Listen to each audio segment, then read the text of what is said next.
Hello everyone, welcome to my patch 14.11 tier list. Apologies for being a bit late. I got sick last week on the day that I normally record the tier list, so it got pretty delayed.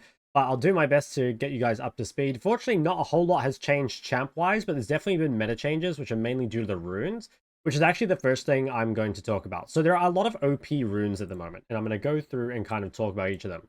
So the first OP rune, and this is getting nerfed next patch, is First Strike. I talked about this a lot in my previous video, but the amount of gold you can get from First Strike if you outrange your opponent, either from being a longer ranged mage into another mage, or from just being, you know, a ranged champ into a melee is, yeah, it's absolutely absurd how much gold you should make, or you can make, sorry. So you're always looking for opportunities to take First Strike at the moment. Again, you kind of need to consistently outrange your opponent. So like, again, if you play Ranger's melee, it's really good. Or if you play like some very long range mage, like let's say you play like Xerath against Vex, right, even though it's a range versus range matchup, you're very consistently going to be able to proc First Strike. Goals, I guess, for how much gold you can make, I would say like around 300 by 10 it's on the higher end, but it's definitely realistic, and stuff like 500 at 15 is also very possible, which again, it's a lot of gold towards your very early game spikes, which is very, very important. So definitely look out for First Strike. A lot of the champs on this list will have the ability to take First Strike, right? Like First Strike Ari versus melees, Hwei in certain matchups, even Aesol in certain matchups. And there's a lot of champs that have also come up a lot on this list, stuff like Vel'Koz or Ziggs, because they're so good at using First Strike.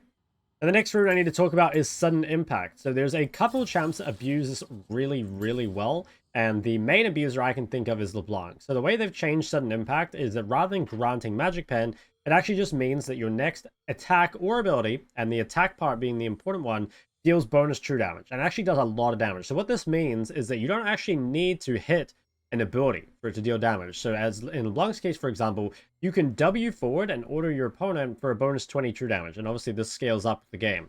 And so champs that have very spammable dashes, or that trade, you know, again, are on this like 10-second period, can add a lot of damage to their trades, even if they can't go for a full trade.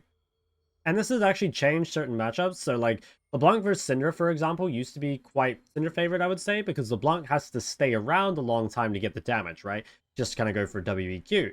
In which case, you know, Syndra can stun or Syndra can disengage in some way. But now the problem is that LeBlanc can just W forward and just tap you with an auto or a Q or both, and it just deals so much damage. So I think Sudden Impact is really, really broken. And that makes champs like Fizz a lot better. It makes champs like LeBlanc a lot better. And it's really, really hard to trade back against these champs because they just do so much damage in their trades.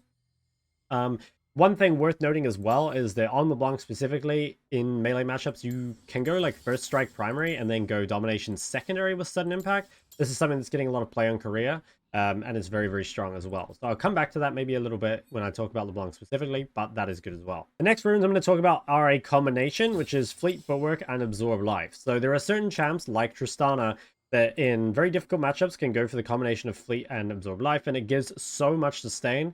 It's also quite good on Corki in matchups where you're not going for like Hail of Blades and you're not trying to like W4 on your opponent.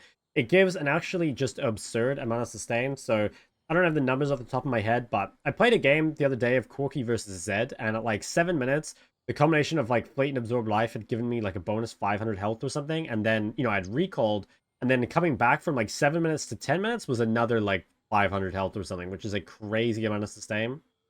And it makes these champs, again, like Tristana and Corki, that do have some pretty hard counters into, honestly, a lot of the time you can play them out. Like, even if you play a matchup like Hwei's Tristana, you can go Fleet, Absorb Life, Legend Bloodline, you can rush Vam Scepter and go into Bork. You just have so much sustain, and I think that these runes are really OP, which is also going to affect the next runes I'm going to talk about. And those next runes is Gathering versus Scorch. So because there is so much sustain in the game at the moment, a lot of the time there isn't actually much point taking Scorch. If you're against any melee, obviously with a like D-Shield second wind setup, you're probably running First Strike and then looking for like Gathering or something instead. And if you are against one of these champs that uses a ton of sustain, there's not much point running Scorch either. So a page that you will see a lot right now is something like this. And this is because Legend Haste and Cutdown are both really, really good runes. So after Cutdown's buff to deal 8% more damage to champs above 50% health, you're going to get a lot of value out of this throughout the lane, throughout the mid-game, and team fights, of course. It's a really, really strong rune. And in combination with this, where you basically just get 15 basic ability haste, is really, really nice for a lot of champs. And again, you're kind of seeing this page taken a lot of the time into stuff that you just can't kill, right? Obviously, you can swap out Comet for something more scaling if you want. But yeah, that's kind of my TLDR of the OP runes. So I guess to kind of, bring it all together. I think the Gathering Storm is better than Scorch a lot of the time at the moment, just because there is so much more sustain. I think Legend Haste plus Cutdown is a really, really good secondary, especially if you have Sorcery. And again, like the healing runes are quite strong, Sudden Impact is quite strong, and First Strike is quite strong. So coming back over to our champs, now you guys should have some context now that I've talked about the runes.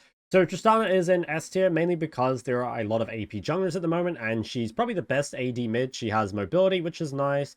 And because she has that huge amount of sustain, there's only a couple matchups, like Hwei, for example, that are really, really difficult. And even these can be, like, somewhat neutralized. You're still probably going to be outperformed. But honestly, like, that's just, like, the nature of blind picking, right? Is that it's going to be bad at some point. So Tristana, I think, is kind of in a league of her own at the moment. And is very, very strong if she snowballs even in the slightest. Hwei, I think, after the nerfs, is definitely a little weaker than before. But I think he's still pretty strong. And the nice thing about Hwei is he does have good matchups into a lot of other strong picks. Hwei is, again, quite good versus Trist. He's quite good versus Azir, quite good versus Corki. So there's a lot of matchups that even if Hwei is like a little weaker, you'll probably counterpick him a little more. I'm not sure if Hwei blind is as powerful as before because, he lost a little bit of his scaling. And even though he like pressures the lane, it's like, again, everyone has a lot more sustain. So I feel like maybe Hwei is not as blindable before, just in the sense that like, normally when you blind, well, the ideal in any blind situation is that you can win lane and outscale. And normally that's impossible, right? Because like, if you can blind a champ and still win lane and outscale, the champ must be broken. And that was the case with Hwei, right? Hwei would auto-win a lot of his lanes. Unless you're against something that like super scaled, something like a Syndra, you probably would outscale. But I think now, like, because both those things got hit a little bit, and because the sustain is so high, there's a good chance if you blind Hwei, you might not win lane. And also Hwei scaling is less than, again, some of the super scalers, especially the ones that can proc first strike easily. Like, you see a lot of Xerath being picked into Hwei, or even like Vel'Koz, like these longer range mages that can first strike or can comet and just like push you out of lane. Corki I still think is very high. So the nice thing with Corki is you've got a couple different builds. If you really want to pressure the early game, you've got the Collector IE build, or you've even got the double lethality build. People still do Opportunity Collector. I kind of like Collector IE. And I think it's quite good with Halo Blades. Again, into matchups where you can freely W forward. If you can't W forward or you're worried about getting poked out, you can go for a Triforce build instead, and you can take Fleet and just go for a ton of sustain. So I think Corki, mainly because of its flexibility, both in terms of draft, right, like he can be played mid or AD, but also in terms of runes and itemization, means that he can be played in a lot of different situations and still end up pretty strong. LeBlanc I kind of already talked about in the rune section, but the sudden impact is extremely broken on LeBlanc. So if you're in a range matchup, running something like Electrocute primary and Sorcery secondary, going sudden impact and Scorch will allow you to pressure the lane insanely hard. If you are against something with sustain or something that is melee, you can instead run First Strike, and that's going to scale extremely, extremely well. So overall, I think pretty good Shaman solo queue. Probably the weakness of LeBlanc is that sometimes it can be hard to kill the ADCs if they're paired with a Enchanter. If you play against something like Lulu Aphelios, that's pretty hard to kill unless you're like very, very far ahead. But at the same time, if they're not paired with that, LeBlanc is quite good at killing AD carries, which obviously is pretty good in the current meta. Syndra, I still have surprisingly high. I think the thing with Syndra is that she's a really good first strike user. So if she is against a shorter range mage or a melee, she's going to be really good. And also, she is actually a really good matchup into a lot of the meta right now. So I think if you were blinding Syndra, you would probably ban Fizz or something. And then, like, you're counter to Hwei, you're counter to Trist, you're counter to Azir, Corki. I think you will suffer a little bit against, like, LeBlanc with a ganking jungler. I actually think Akali, now that first strike is so strong, is actually not too bad. So I would say Syndra is actually sort of underrated at the moment. It's a champ I think I want to try a bit more because I think, again, into the current meta, she's pretty good. But there are definitely some champs you'd want to avoid, mainly Fizz LeBlanc. I think Fizz being the main one. Azir, I've moved down a little bit, I think, from before. Actually, it might have been B+ before. Anyway, I think Azir is still relatively the same. The main differences with Azir is you can run First Strike on Azir, which I think is actually pretty strong. I also think that Halo Blades Azir is not bad at the moment. Obviously, a lot of people are going Fleet with Absorb Life or some of those more difficult matchups. Like, if you do end up as, I don't know, Azir versus Syndra, you probably have to run Fleet, Absorb Life, just to kind of sustain through it. But I still think you can put down a lot of pressure in the early game with something like Halo Blades. And there are also being more tanks being played at the moment. I don't know if you guys have noticed this, but I've seen like a lot of Skarner, a lot of Cassante and stuff. And Azir is probably one of the better mids at dealing with that. Mainly because he can get his items online quicker, right? Like, he can get anti-tank items quicker. Something like you can go Nashor's Void Deathcap is completely fine, or Nashor's Leandry Deathcap is completely fine. A lot of other champs, they struggle. They might need like 3 or 4 items. You might need, say, Seraph's, Liandry, and then like even though you want to go Void third, you kind of need AP on a lot of other champs more than you need it on Azir. So you might have to go like Deathcap Void or Deathcap Crypt Bloom. Basically what I'm saying is like other mages a lot of the time need 4 items, the combination of like mana item, Liandry's, Deathcap, and Crypt Bloom to like deal damage to tanks. Whereas like Azir a lot of the time only needs 2 or 3. He's a really, really good Liandry's user. Like, he abuses it insanely well. And I don't think Deathcap is as required on Azir as other champs, so you're very online at killing tanks, probably like the 2 to 3 item mark, as opposed to like the 3 to 4 item mark that a lot of other carries are. So I like that for that reason. Also, I think Azir is a decent blind on the patch. Like, he is pretty good against Tristana. He's pretty good against Akshan, which is quite strong. And he's at least playable against the rest of the things on this list. I'd probably ban Fizz again if I were blinding Azir at the moment, but yeah, still pretty strong. And the last champ, of course, I do want to talk about is Fizz. So Fizz, I think, is definitely stronger with the sudden impact buff. It's very, very hard to trade back against this champ. Fizz does have some bad matchups like LeBlanc, but I think that Fizz with a ganking jungler deals really well with a lot of the champs being picked. You know, you'll find that like Fizz into, you know, Hwei with a ganking jungler is really good. I think specifically you do need a ganking jungler there. Like, I think Fizz just being picked on its own is not the best, but yeah, it's really good into a lot of the like greedier picks at the moment, and it's honestly it's just like a great solo queue champ all the time.